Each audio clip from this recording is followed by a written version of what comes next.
Hello guys, welcome to all of you. So today, as part of the session, we will learn some interesting topic, that is how to perform the mouse hover operation. So for that, I've created this basic skill done of the project, and I've already explained this thing previously. So you can refer the previous sessions. So I'll just mm, I'll just explain this again. So we have implemented the test and expect function from the Playwright test module, and I've created the test case using the test function, and I've given it the name as mouse hover, and I've created the async function, and page is the fixture in the Playwright. Okay, so let's get started. So to perform, if you can see, this is a page where you can see there is a option where I'm not clicking anywhere, but if you hover the mouse over here, then it is giving two option, and like you have two option you will get. One is mobiles and laptops, so you can click anything, right? So if you can see, most of the applications nowadays are developing their menus and sub menus in the home page, uh, in the above section. When you land on the specific page, so you generally see this kind of like format where they have implemented the main menu. Under that, you can see the list of sub menus. So in that case, you can use this kind of functionality. Okay. So what I'll do, first of all, as it is present a little bit down in the web page, so I'll just do one thing. First of all, I'll scroll into this particular point. After that, I will just do the mouse over operation. So how we can do this? Let's learn. So first of all, we all know that we have to write page dot go to, and inside this we have to give the location, that is this. Okay, we have to give this URL. So that is all done. After that, what exactly we want to do? Scroll to the specific button, or you can say the point me button. Okay, so I forgot to add a wait over here. Let's make that, otherwise it will not work. Okay, so next let's find the CSS or XPath of this button. So this particular tag is present under a class button tag, and the class is the attribute. So what I'll do, I'll go to my selector hub. Okay, this is a Chrome add-on.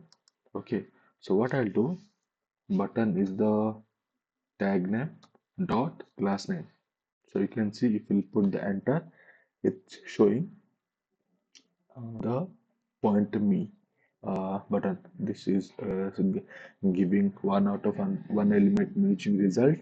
So this you can use. I'll just copy this. So what I'll do, I'll simply write page dot locator, and inside it I will give the CSS of the element and dot scroll if needed. Scroll into view if needed. So this is a function. What it will do, it will scroll to that particular element where exactly you want to, yeah, where exactly you have given the locator. So that is the thing that will do. So at least we'll know, like, this is scrolling to that element, and after that it is doing some action. As this is a hover action, so if I'll do some clicks, then obviously it will not be able to know whether it has done the mouse over operation or not. So for that, first of all, we'll scroll down, then we just do the operation. Okay, so let's the next is hover operation. How we'll do? So what we'll do, go to again this particular button. So you can see we have already found that CSS, so we can use the same one. Okay, page dot locator. So what we'll do, we can create a variable, constant variable, point me. Okay, here I'll write page dot locator, in the bracket I will write the same button, because first of all I have to hover into this point me button.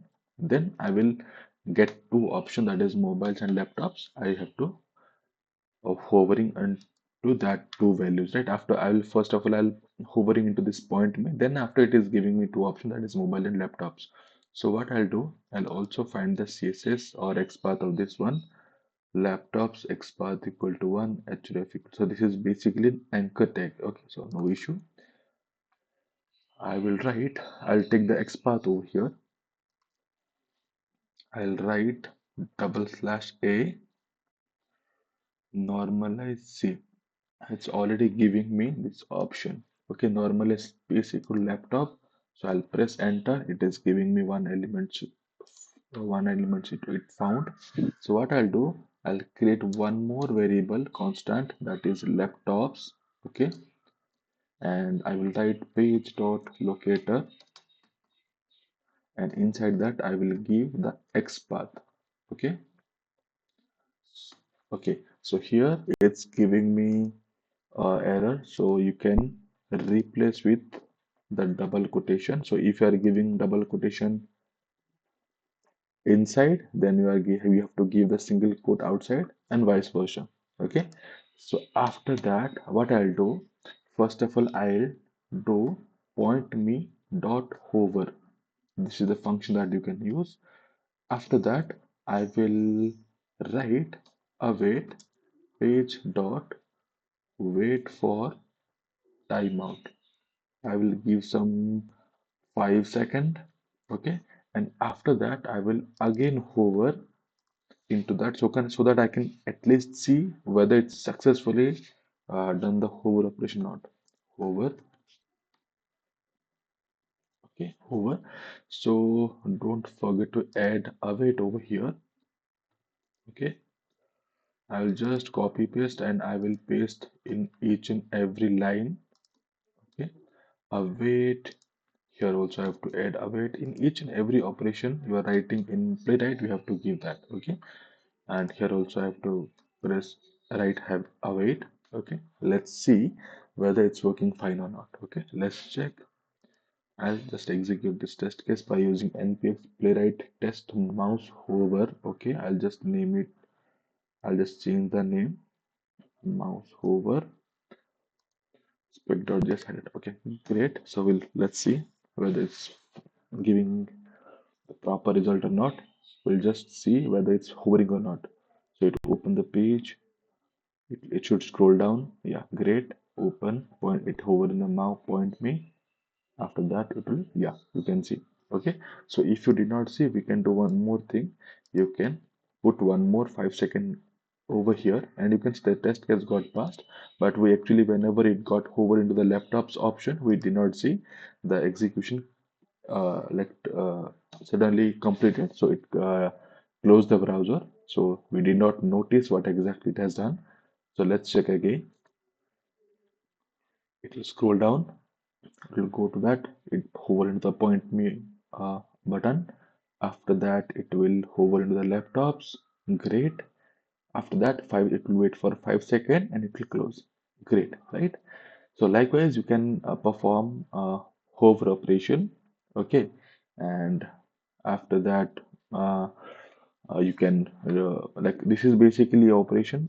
You can also write directly. You can write page dot locator dot hover, and but the reason why, because I've kept in this way, because this is also one of the alternative way by using which you can able to write the by using this, you can, the things are looking very clearly, right?